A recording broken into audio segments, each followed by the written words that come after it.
የአስቴር በዳኔና ኦርቶዶክሳዊ ጥላቻን እንዲሁም ደግሞ የአንድ ብሔርን ጥላቻ መሰረት ያደረገ ንግግር ከህግ አንጻር እንመዝነዋለን። ጠበቃና የህግ አማካሪ አያሌው ይታነኝ ቪዲዮውን እስከ መጨረሻ ሳታዩ እንዳትዳኙኝ አደራላለሁ። ስለዚህ አስቴር በዳኔ እንግዲህ በዚህ በአርት ውስጥ ወይም በኪነ ጥበብ ውስጥ የምናውቃት እህታችን፣ ከቅርብ ጊዜ ወዲህ ደግሞ ሃይማኖት ተኮር በሆኑ ነገሮች ላይ በተግባር እያየናት እየተገለጠች የመጣች እህታችን ነች።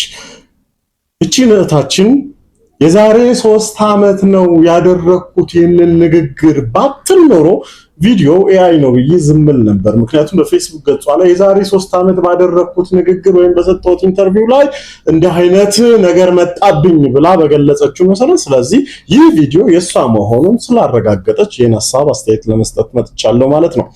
በዚህ አስተያየቷ ላይ የሚገርመው ምን ብላለች? አንድ ብሔርና አንድ ሃይማኖት የሀገር ባለቤት ነኝ ብሎ ተቀምጧል። ቶለሬት የማያደርግ ትውልድ ተነስቶ እየተበቀላቸው ነው ብላለች። ምን ማለት ነው ታችን? ስለዚህ ኦርቶዶክሳውያን ሞት ወይም የሰሜኑ ክልል ሞት፣ ጉዳት መድረስ፣ መታረዝ፣ መሰደድ የበቀል እርምጃ አካል ነው እያልሽ ነው ያለሽው። ስለዚህ ይህንን የበቀል እርምጃ የሚወስደውን አካል በጥንቃቄ ታውቂያለሽ ማለት ነው አይደለም? ስለዚህ አንቺን የዚህ አካል የበቀል እርምጃውን ወሳጅ ነው የሚባለውን አካል ጋር እጅሽ እንዳለ በሰጠሽው ቃል አምነሻል ማለት ነው። በሐሰተኛ መረጃና የጥላቻ ንግግር አዋጅ እንዲሁም ደግሞ በኮምፒውተር አዋጁ እንዳንቺ አይነት ነውረኛ የሆኑ ግለሰቦች የሚያስጠይቅ የህግ ማዕቀፍ አለን። ይሄንን ግን የሚመለከተውና ሊጠይቀት የሚገባው በአደባባይ የተነገረ ንግግር ስለሆነ ፖሊስ እጅ ወዴት ነው? አቃቤ ህግስ እንዲህ አይነት ጉዳዮችን ህዝብን ከህዝብ የሚያባላ አንዱን ሃይማኖት ከሌላው ሃይማኖት ጋር ግጭት የሚፈጥሩ አካላትን በተመለከተ ተገቢውን ምርመራ አድርገ ለፍትህ ማቅረብ ኃላፊነት አለብህ ማለት ነው። ስለዚህ አቤቱታ ሊቀርብልህ አይገባም። ተበድያለሁ የሚል አካል ሊቀርብ አይገባም። ምክንያቱም ህዝባዊ በደል ህዝባዊ ቃል የተፈጸመ ስለሆነ ማለት ነው። ስለዚህ እህታችን በዚህ ንግግርሽ ተሳስቻለሁም አይደለም በይፋ ወጥተሽ ይቅርታ ልትጠይቅ የሚገባበት ነው። እውነት ለመታወቅ ብለሽ ማድረግሽ ከሆነ አብረን የምናየው ይሆናል። ስለዚህ እንዲህ አይነት ነውረኛ የሆኑ ሰዎች ወደፊት እንዳይመጡ ተመልሰውም ደግሞ ጥፋት እንዳይፈጽሙ አስተማሪ እንዲሆን ዘንድ ሁላችሁም ከታች ኮሜንት ሊንክ ላይ ጥፋተኛና በደለኛ በዚህ ድርጊቷ በይፋ ይቅርታ መጠየቅ እንዳለባት ኮሜንት ላይ እየጻፋችሁ እንዲሁም ደግሞ የሚመለከተው አካል ፖሊስ፣ አቃቤ ህግ ተገቢውን እርምጃ ወስዶ ፍትህ እንዲያሰፍን ጥያቄ እንድታቀርቡ መልእክቴን አስተላልፋለሁ። ለብዙዎች እንዲደርስ ኮፒ ሊንክ፣ ሼር፣ ፖስት ማድረግን አትርሱ። አመሰግናለሁ። ደግሞ እኮ የሚገርመው ምክክሩ ላይ አለች አሉ። በጣም ነው የሚገርመው። ኦርቶዶክስ ሲባል ሴጣናቸው መጥቶባቸው ከሚንቀጠቀጡት መካከል አንዷ እቺ የምትመለከቷት አይሾ ነች። ባለቤቷን የተማመነች በግ ላቷን ውጪ ታሳድራለች አሉ። ይሁን፣ አፍሽን ክፈች። ኦርቶዶክስ ላይ የማያልፍ የለም፣ ሁሉም ያልፋል። እቺ የወል ስም ያላት አዋቂ መሳይ አላዋቂ የባንዲራ ስር ቁማርተኛ የሆነች አስቴር በዳኔ የምትባል ወላዋይ ሴትዮ የሆነ ሐሳብ ስትናገር ሰማኋትና እሱን ሐሳብ መነሻ በማድረግ እኔም የግል ሐሳቤና አስተያየቴን ለመስጠት ብቅ ብያለሁ። እውነት ለመናገር አንዳንዴ እንደዚሁ ናችሁ በግልጽ ብትነግሩን እኮ ይሄን ሁሉ መድከም ማያስፈልግም የነበረ። ምክንያቱም የብልጽግና ስርዓት የአብይ አህመድ ስርዓት የኢትዮጵያን ኦርቶዶክስ ቤተክርስቲያን የአማራውን ማህበረሰብ ብሎም የሰሜኑ ማህበረሰብ አንገቱ ላይ ማተብ ያደረገን በሙሉ ይጠላል፣ ፍጹም ይጠላል። ምክንያቱም አንቺ እንደምትዩ አንድ ማህበረሰብና አንድ እምነት የሀገር ባለቤትነትን ይዞ ተቀምጧል ያለሽ እውነት ነው። የኢትዮጵያ ኦርቶዶክስ ቤተክርስቲያንንና የአማራውን ማህበረሰብ ለመናገር ይሄድሽበት ርቀት ነው። የኢትዮጵያ ኦርቶዶክስ ቤተክርስቲያንን በያት እምነትን በያት የአማራው ማህበረሰብ በሀገር ግንባታ ላይ የ3000 ዓመት ታሪክ አለን ሲባል የኢትዮጵያ ኦርቶዶክስ ቤተክርስቲያን ታሪኳን ጠብቃ እምነቷን ጠብቃ እሷ ተቸግራ ሌሎችን ያኖረች ፍርሃ እግዚአብሔር ያላት ፍጹም ለጣላቶቿ መልካም ነገርን እየጸለየች ልቦና እንዲሰጣቸው የምትጸልይ በስጋና በደም የተገነባች እንጂ በስንዴ የተገዛች እምነት እንዳልሆነች ጠንቀቀሽ ታውቂያለሽ አንቺም ቢሆን።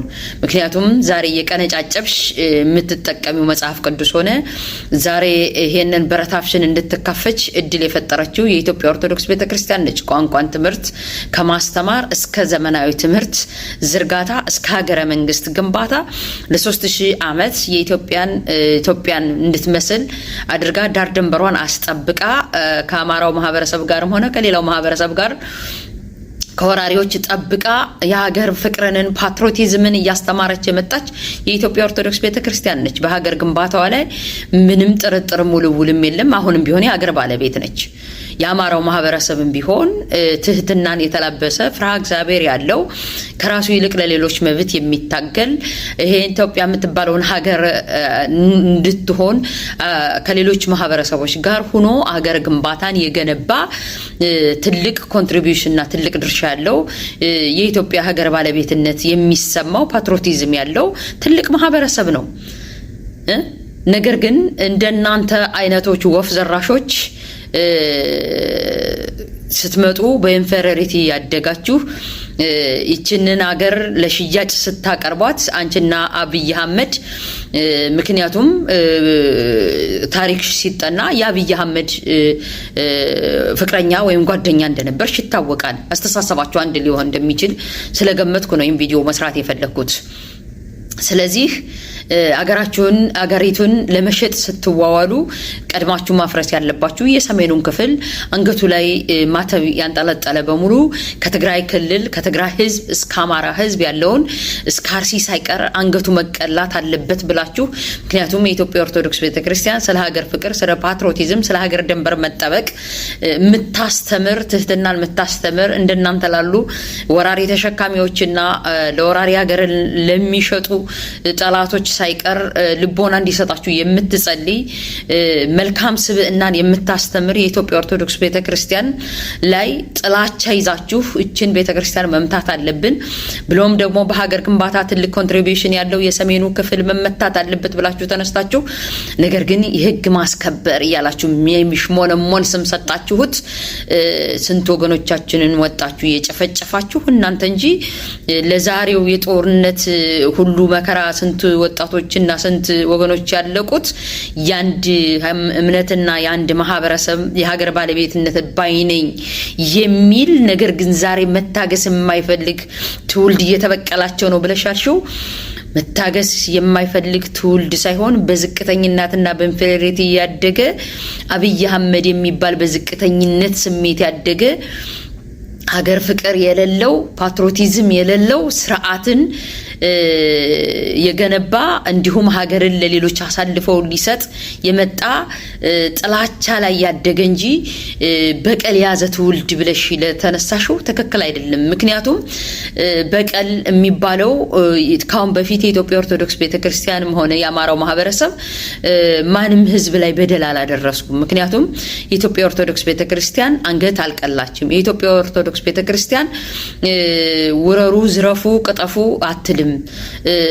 እንዲያውም እሷ እየተበደለች እሷ እየተጎዳች ምላሽ ከእግዚአብሔር እየጠበቀች ያለች ዛሬም ቢሆን በመከራ ውስጥ እያለፈች ምእመኑ ሳያንሳት ዝም በሉ ታገሱ መልስ ከእግዚአብሔር ነው እያለች ትዕግስትና ትህትናን እያስተማረች ለእናንተ ለበቀልተኞችና ለበደለኞች ትዕግስትን ትምህርትን ለምእመኗ እየሰጠች በደል በበደል እንዳይመለስ እያስተማረች ያለች እምነት እንጂ የሆነ ትውልድ መጥቶ ተበቀላቸው ምትይ መቼ የዘራነውን ዘር ነው እንደገና ልትበቀሉን የተመለሳችሁ? እናንተ በጥላቻና በዝቅተኝነት ስሜት ስላደጋችሁ የአማራው ማህበረሰብ እንዲሁም የኦርቶዶክስ እምነት ተከታዩ ሀገረ መንግስትን በመገንባት ትልቅ ኮንትሪቢዩሽን ስላለው የሀገር ፍቅር ስላለው ፓትሪዮቲዝም ስላለው ቅናት አንገብግቧችሁ የዝቅተኝነት ስሜት ተሰምቷችሁ እንጂ የአማራው ማህበረሰብ በዩ የኢትዮጵያ ኦርቶዶክስ እምነት አንድም ቀን ስለ ሰዎች በቀል ስለ አንገት መቅለብ ዛሬ ስለምታደርጉት ነገር አንድም ነገር አላስተማረችም። ዛሬም ቢሆን አጸፋው ወይም እየተበቀለ ነው ብለሽ ላልሽው ነገር መቼ ሰራ ነው ግፍ ነው ልትበቀሉን የመጣችሁ ሀገርን መሸጥ ስለፈለጋችሁ። ነገር ግን እነዚህ ሀገረ ግንባታ ላይና ፓትሪዮቲዝም ላይ የሀገር ፍቅር ስላላቸው ቀድሞ መፍረስ ስላለበት ብላችሁ የሰሜኑን ክፍል የትግራዩን ማህበረሰብ የአማራውን ማህበረሰብ ብሎም የኦርቶዶክስ እምነት ተከታዩን አርሲ ድረስ ደርሳችሁ ምእመኑ ብቻ ሳይሆን አባቶች ስንት ዋጋ የተከፈለባቸው ስንት የእውቀት አባቶች የጥበብ አባቶች አንገታቸው እየተቀላ ተገለው ተጨፍጭፈው እያደሩ ነገር ግን ሀገርን ለሌሎች ልትሸጡ ሀገርን በምስርና በስንዴ የሸጣችሁ እናንተ ናችሁ። ዛሬም ቢሆን ይሄ እንደ ልብሽ የምትቆራርጩ መጽሐፍ ቅዱስን በዩ ይሄን በረታፍሽን እንድትከፍቺ የፈቀደልሽ የኢትዮጵያ ኦርቶዶክስ ቤተክርስቲያን ነች እንድትማሪ ይሄን ነገር መስረትና እድሉን የጣለችልሽ። ነገር ግን እናንተ የናጡት ቆራሾች ናችሁ፣ የናጡት ቆራጮች ናችሁ። አይሽ እናንተ እንደዚህ አይነት ትውልድ ማፍራት በቀልተኛ ትውልድ አፈራንት ያለሽ በቀል እንደተበደላችሁ አርጋችሁ ስለምታወሩ እንጂ የኢትዮጵያ ኦርቶዶክስ ቤተክርስቲያን በዩ የአማራው ማህበረሰብ ማንንም አልፎ በድሎ አያውቅም። ጥፋቱ አገር ድንበሩን መጠበቁ ነው። በእናንተ አስተሳሰብ ፓትሪዮቲዝም ይዞ ማደሩ ነው። ለራሱ ሳይኖር ለሌላው መኖሩ ነው። የኢትዮጵያ ኦርቶዶክስ ቤተክርስቲያን እሷ ተቸግራ እሷ ተረባ እናንተን አጥገባ ማደሯ ነው። አይሽ ይሄ ነው ጥፋታችን፣ ይሄ ነው በደላችን። ምእመኑ ቁጥሩ ሳያንስ ለምታደርሱብን በቀል አጸፋ መስጠት አቅቶን ሳይሆን እምነታችን ስለማይፈቅድ የእምነት አባቶቻችንም ቢሆን ታገሱ ተው መልስ ከእግዚአብሔር ነው እየተባለ ነገር ግን ወጣቶቻችን ክርስቲያን በመሆናቸው ኦርቶዶክስ እምነት ተከታይ በመሆናቸው አማራዎች በመሆናቸው ዛሬ እንዳይወልዱ እንዳያገቡ ተደርገው ቤታቸው ድረስ ወገንተኝነት በለላቸው ሰዎች እየተጨፈጨፉ አይሽ ዘራችን እንዲጣፋ እየተደረገ ያለ በኢንፌሪቲዝምት በዝቅተኝነት ስሜት ያደገው ትላንትናው ፍቅረኛሽ የነበረው አብይ አህመድና አንቺን መሰሎች እንጂ የሆነ ትውልድ ተነስቶ እየተበቀለን እንዳለ ሆነ እናውቃለን። ምክንያቱም በቀል ማለት ለሰራው ስራ ሪቬንጅ ነው፣ ምላሽ ነው። ኢትዮጵያ ኦርቶዶክስ ቤተክርስቲያን ለሀገር ለወገን ያደረገችው ዳር ደንበርን ጠብቃ ቋንቋን አስተምራ ለራሷ ሳይሆን ለሌሎች የምትኖር ባጥንትና በደም የተገነባች ትህትናን እና ስርዓትን ያስተማረች ሶሻል ኮንትሮልን ያስተማረች ዛሬም ቢሆን በመከራ ውስጥ ያለፈች ስለ ሀገሯ የምትጸልይ ስለ እናንተ ስለ ክፎቹ የምትጸልይ ሀገረ መንግስትን የገነባች እንጂ ትላንትናም በቀልም ያደረሰች አይደለም። ዛሬም በደልና በቀል እየደረሰባት አንድም ነገር እየመለሰች አይደለችም። መልስ ከእግዚአብሔር ነው ብላ እየጠበቀች ያለችው። ነገር ግን እንዳንቺ አይነት ከፍታፍና በኢንፌሪዮሪቲ ያደገ የአንድ ማህበረሰብና የአንድ እምነት የአገር ባለቤትነት ስሜት ነው ዛሬ ያልታገስም ያለው ትውልድ የሚበቀለው በሽታ። ግን እዚህ በኋላ ከእምነታችንና ከማንነታችን በላይ የሚበልጥ የለም። ስነ ስርዓትሽን ትይዣለሽ። ከዚህ በላይ ብል ደስ ይለኝ ነበር። አመሰግናለሁ።